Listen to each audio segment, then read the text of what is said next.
Hello and welcome to Easy Drupal.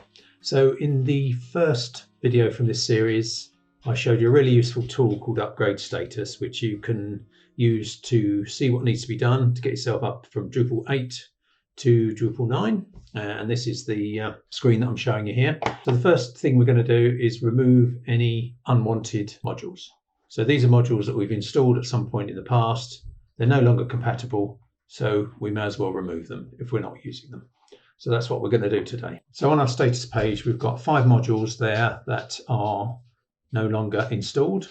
The code is still there, so they're still showing up as incompatible on this list. So we need to get those out of our code base as soon as possible, just to clear this down.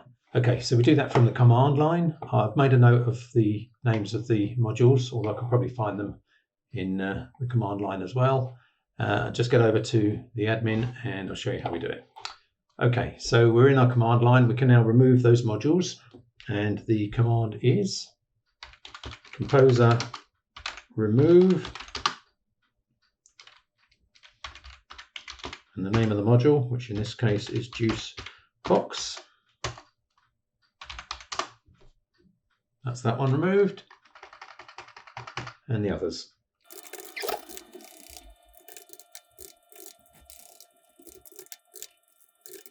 Okay, I'm getting a warning there that I need to update my PHP version. This is a very old site, so we'll need to do that before we continue with the updates, but I'll do that separately. I won't do that as a video because I'll have to show you some server information, which I don't want to. So returning to our upgrade status page, we should hopefully be able to refresh this.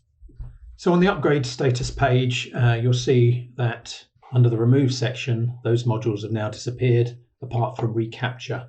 Now the reason that reCAPTCHA hasn't disappeared is because it wasn't installed using Composer, so it was done manually. As I say, this is an old site, it was in a bit of a mess and I've had to tidy up some stuff.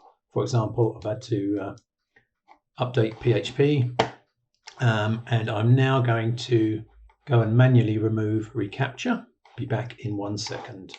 Okay, I've done that. So now if we reload, fingers crossed, that should now disappear. Okay, right, so we are all good. We've just got some updates to do, which we'll do in the next video. You can see that there is a version that's compatible on Drupal 9, so all we've got to do is go and get that from Drupal.